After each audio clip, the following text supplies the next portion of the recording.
I want to thank Chief Jeff Pearson for hosting us here in wonderful Satellite Beach. It's always great to be in Brevard County. We also have really an all-star team with us here today. So I'd like to introduce and thank the fellow police chiefs who've joined us. We have Chief David Butler from Indian Harbor Police Department, Chief John Lau from Titusville Police Department, Chief Scott Rosenfeld from Cocoa Beach Police Department, Chief David Gillespie for Melbourne Police Department, Chief Melanie Griswold for Melbourne Beach Police, and Chief Mike O'Connor from Indy Atlantic Police Department. So thank you all, and also thanks to our representatives. We have Randy Fine, Florida's 53rd House District, and we have two great senators, Senators Mayfield and Senator Tom Wright. So thank you guys for doing it. And we are here today to announce that mission's been accomplished on a lot of what we set out to do to support our men and women in law enforcement this legislative session. And as we head into National Police Week, I think it's fitting that we're here today to celebrate a couple of things. One is when we passed our anti-rioting bill, we had a very strong provision in there that said we are not going to let local governments defund law enforcement, okay? We're going to make sure at the state level we protect our communities. And if you try to do it, we're going to fight back and we're going to defend the people of this state. But the other thing that we fought for was the recognition that when the coronavirus pandemic hit, you had some people, and I don't begrudge them from doing this, but you had some people working for different companies, whatever. They would just work on Zoom from their bedroom or from their living room. A lot of them were not even out and about doing stuff. Well, the people that wear the uniform, they didn't have that luxury. Okay, they were out there every single day. Our police, our fire, our EMTs, and they had to work more than they ever have. Not just to deal with protecting us when the pandemic hit, but then obviously how police were treated last year in many parts of the country was a total disgrace. And they had to put the uniform on. Yes, they knew that the state of Florida had their back, and I think we did much better in Florida. But if you look at what a lot of these police officers are dealing with now, it's terrible. So I thought it was important to recognize the service, to recognize the sacrifice, and I asked the legislature in this legislative session, we need to do bonuses for law enforcement. Some want to defund.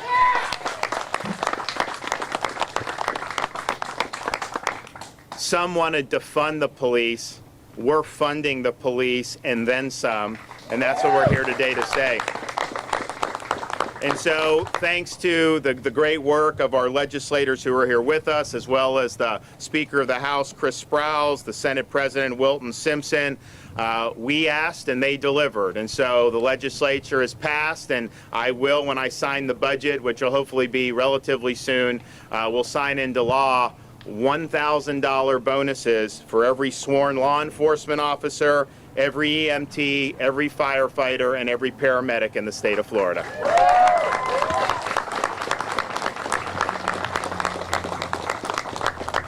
And so we're going to hear from a couple folks. We're going to hear from Chief Pearson. We'll hear from our legislators, and then we'll do a check presentation. So, Chief, thanks for hosting us. And yes, sir. Podium's Governor, yours. thank you.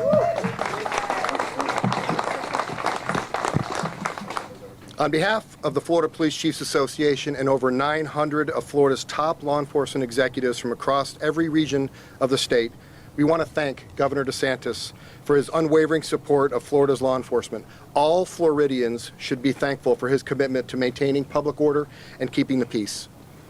Next week, May 9th to the 15th, is National Police Week, a time when we honor those who have made the supreme sacrifice with their lives to protect the freedoms of others and preserve law and order.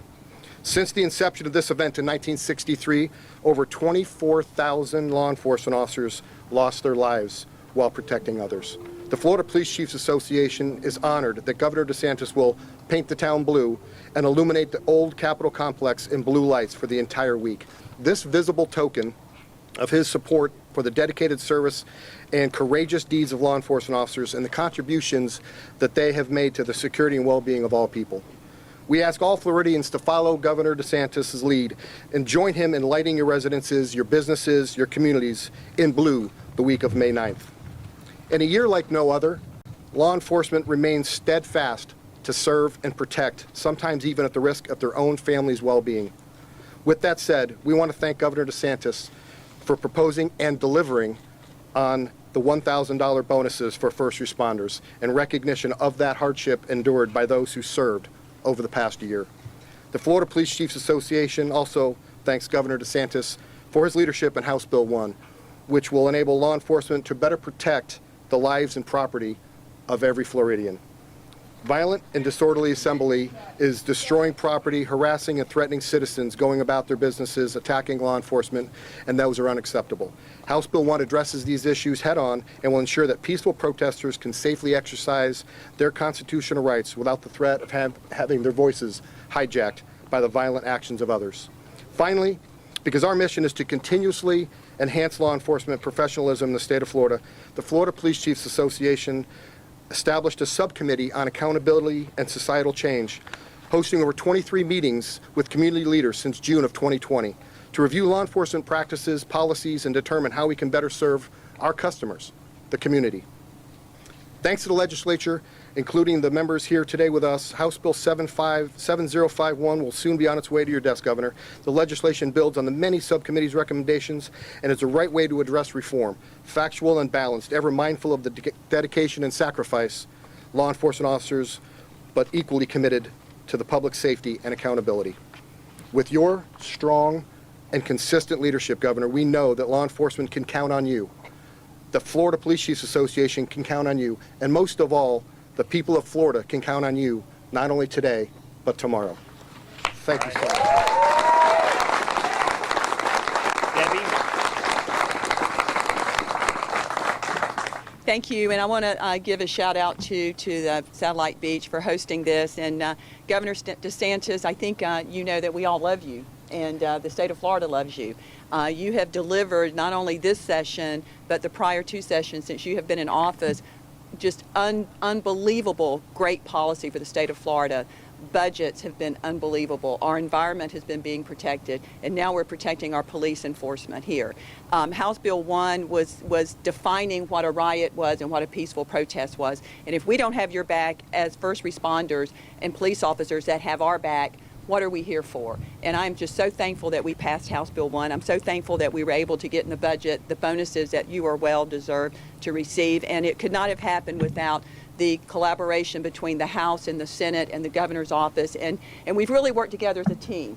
President Simpson, Speaker Sprouse, the Governor DeSantis, they all work together as a team for a common good for the state of Florida and for our communities. So I want to thank you all for coming out. I want to especially thank my friend Jimmy with Paradise Dumpsters for coming out here. Jimmy is a true patriot, and we have a lot of those here in the state of Florida, and we are just so thankful. So thank you guys for coming out and supporting our governor. Okay. Randy?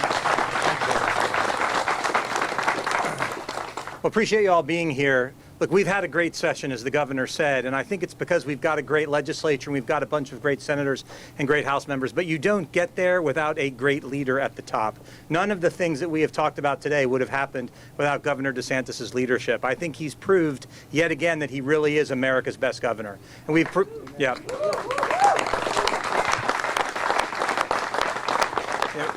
He, like all of us, understand that there's a fundamental difference between a mostly peaceful protest and one that actually is. And we're going to make sure that here in Florida, we keep it that way.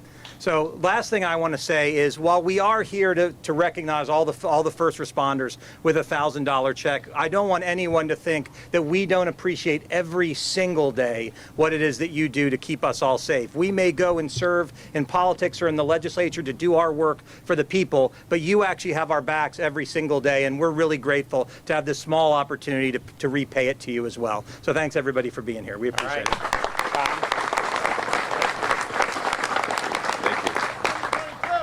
I would like to also reiterate what my good colleagues here have said. It's a great day to be here.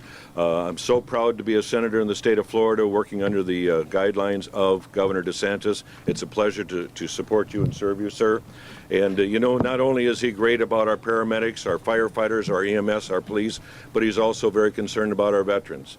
And this is a great state for our veterans. It's a great state for our EMS people, police departments, and sheriff's offices. So thank you all for being here today. I'm proud to support this legislation and looking forward to coming back when we have the actual checks to hand out. Well, we Thank have, you all. we can Thank do you. one. So Chief, why don't you get in here? We show the, you know, what's going to end up happening. So we'll do right here. Florida's first responders, help is on the way. $1,000.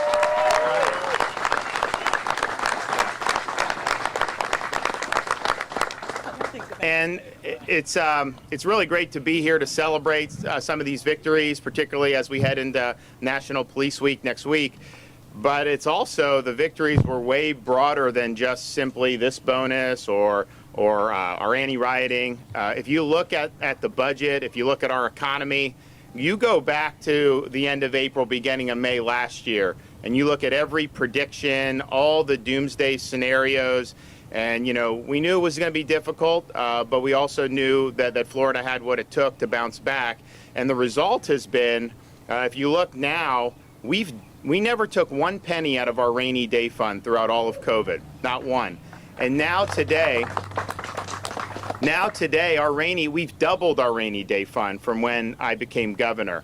If you look at the amount of revenue that's pouring into the state because of all the economic activity, the forecasters can't keep up with it. They actually just did a revised forecast second week of April saying, you know what, this revenue's coming in, the economy's doing good, so they did all these big upward revisions. And then even with that, in April, which they had just did like 3 weeks ago, we're $750 million pouring in above that because things are going so well. So there's going to be $1 billion. There's going to be $1 billion, $1.5 billion, maybe even $2 billion over the next 3 months that none of us even included in the budget at all.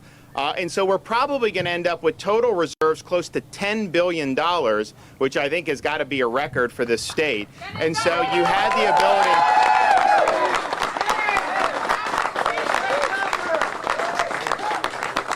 So we not only responded to this crisis, we did it in a way where we're coming out stronger, and now we're even better prepared for what may lie ahead in the future. And like, look, we obviously hope everything goes really well. I think Florida's leading the way, but you never know what happens with the economy, things like that. So we've protected Florida's trajectory. We're protected against any bumps in the road that may come. That's really responsible. And I think that when you look at how we're helping first responders, when you look at what we've done on education, you know, we got increased. I did the biggest teacher compensation last session, 2020, and we've added to that this session. And so people thought I should have vetoed it last year because we were going to run out of money. We did veto a lot. We vetoed $1 billion. But I said, no, this is something we fought for. We want to be there for the teachers. We increased that this year, and we're doing bonuses for teachers and principals, and we have increased our reserves. And you know what? We're going to do more on infrastructure and water resources and all these important things than we ever have. So we're going in a good direction, and we want to keep that going. Take a couple questions. Yes, ma'am? Yesterday in Orange County, we saw a lack of demand. There were 4 mobile sites. They had about 4,000 vaccines available, maybe 120 just over that were administered. Do you think we are past the peak in terms of demand for the vaccine? So the question is about vaccine demand. This is, I was saying this about a month and a half ago, that as we got into April, you'd start to really see the supply overtake demand, and by the time we got to May, there'd be surpluses. And there are all over the country. It's not just Florida. Part of that is a good thing because we put seniors first. We were the first state to put seniors first.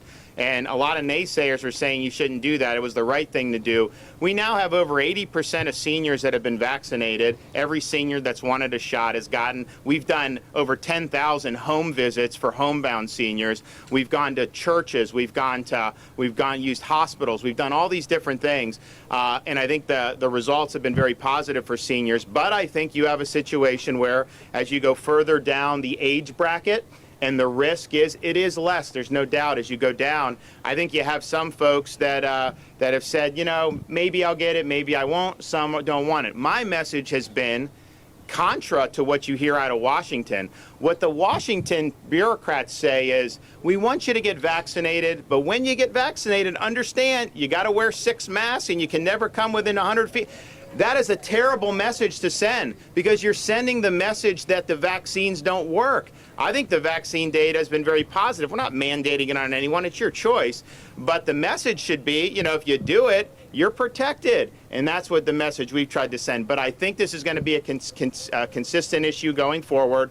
We are doing public service announcements. We're working with folks in communities to try to, you know, present basically the facts on it. But ultimately, I think almost all the high-risk people who've wanted the vaccine at this point have gotten it. And that really is really a positive thing. And not just in Florida. Now, throughout most of the country, you're seeing the same thing. But the demand has definitely gone down. Governor, many businesses are still struggling. One, on the vaccines, is there anything you're planning to do to encourage people to get the vaccine, more incentives or just encouragement in general? And two, on the anti-riot bill, what if a prosecutor, a local prosecutor, state attorney, uses their discretion to not enforce the measures in that bill? So the first thing we are, as I mentioned, we're working on public service announcements. We're going to have different ones in different parts of the state using, I think, validators that people would have confidence in. We have done other stuff short of that, but I think you're going to see a bigger push on that, and we're happy to do it. In terms of can a prosecutor just decide they're going to ignore the law? The answer to that is no. You are duty sworn to enforce the law and Constitution in this state, and individual cases, there's always discretion. I mean, sometimes, you know, you do diversion, sometimes the evidence. That's different. But if you say, I'm just not going to impose a penalty. So, for example, if you have a violent assembly and you throw a brick and hit a police officer, under our bill, you're going to jail. And that's what needs to happen, okay? And so if a prosecutor says, I'm going to ignore the law, then obviously we would be able to make sure those cases end up in a prosecutor's office who is willing to follow the law. Governor, businesses are still struggling trying to hire employees, and many blame those who are manipulating, you know, the unemployment system and those who are trying to take advantage of the waivers in place. Your reaction to that, and can we expect changes anytime soon? So the question is about businesses having trouble hiring people. I don't think it's manipulation. You know, whatever the benefits are, people are availing themselves of it. That's not their fault. I mean, that's really, if that's there, and they're going to do their behavior. So in Florida, the job search is going to be required going forward. I believe at the end of this month, Dane Eagle's working on that in DEO. We suspended that last year at this time because, quite frankly, there weren't jobs. And so we had a crush on the unemployment system. We had people having to go on the system to do job search. We said, you know what, that's not the best way to get the money out. So that's what we did. I think it was the right thing to do. But I think now we're in just a different situation. You have a surplus of jobs, and particularly in restaurant, lodging, hospitality, that people want to hire. I mean, you see these signs all over the place. Look, that's a good problem to have, but we also just want to make sure, like, look, if you're really unemployed and can't get a job, that's one thing, but making sure that you're doing your due diligence to look for work and making sure those incentives align better. But I can tell you this. Our state was predicted to get hit worse on COVID economically than any other state because of our service economy and our tourism base. And what we were able to do by keeping Florida open, we saved hundreds of thousands of jobs in the restaurant, hotel, hospitality industry. We saved thousands of businesses. And you know how I know that? Because every time I go out, someone will come up to me and say, thank you for saving my job, or thank you for saving my business. And so we've been able now, with 4.7% unemployment, that's significantly less than the national average of 6% and way less than lockdown states like New York and California have. And so we're doing it right. We obviously want to make sure those folks are able to succeed in terms of getting the people they need, but just think of where we could be. I mean, this is a good problem to have compared to seeing people. In some parts of the country, these businesses are dead. They're never coming back. This is the heavy hand of government crushing family businesses, ruining jobs, and destroying millions of people's lives. We chose another path in Florida. It was the right path. It was the successful path. And yes, we want to make sure that these things are, I mean, there's actually restaurants that have to close one day a week because they don't have enough folks. So we're going to do that. but we also want our cruise lines to open. The CDC has mothballed this for over a year. They said that it was going to be 2 weeks last March. And you know, the cruise industry was very much, they wanted to do the right thing. So they're like, all right, it's not going to be easy for us, but we're going to do it. Now here we are over a year later, and there's no end in sight. Now they say you can only cruise if you have 98% people show proof of vaccination, but that's ridiculous. They're cruising in other parts of the country, of the world, where they don't even have availability of vaccines yet, where they have much higher COVID than in the United States. And oh, by the way, if you don't let them sail from Florida, which is one of our major industries, they're going to sail from the Bahamas. You're going to have the same people in Florida, or that would come to Florida, instead of spending money in our restaurants and staying in our hotels and doing all that, they're going to fly to the Bahamas or some of these other islands in the Caribbean. They're going to get on the same ship. They're going to engage in the exact same behavior, and then they're going to fly back to Michigan or Pennsylvania or wherever, having basically just ignored Florida. So that is fundamentally unfair. It makes no sense. And we are suing the CDC right now. We have a hearing coming up in federal court. But I can tell you, I want the cruises going. I want the cruise ships going. I think it's vital for our economy. There's tens of thousands of folks that are impacted by this industry. When we announced the lawsuit in Miami, I'll never forget it. We had a bunch of folks behind me, kind of like this, but they were all people who worked in the industry, and not just work for the cruise lines. You have all these smaller businesses that support this industry. And one of the ladies went up there and she said, you know, we were told 2 weeks. It was hard for us, but we were there. We wanted to do our part. Here we are a year later.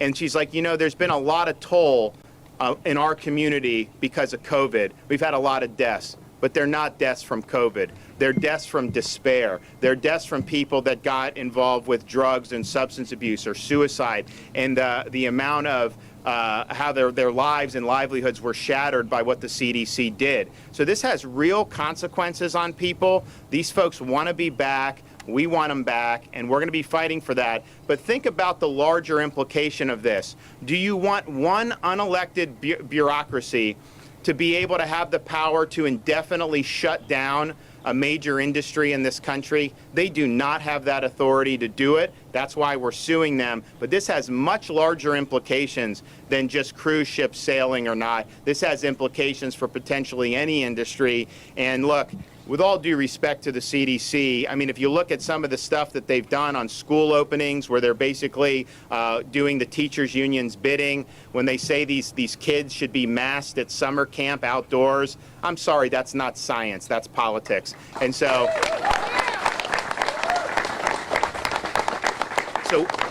we believe that this lawsuit is very, very important. I look forward to seeing that. I know the hearing's coming up in Tampa, and we think that we have the solid legal ground on this, and I think it'll be a big victory for the people of Florida. Thanks, everybody. We'll see you soon.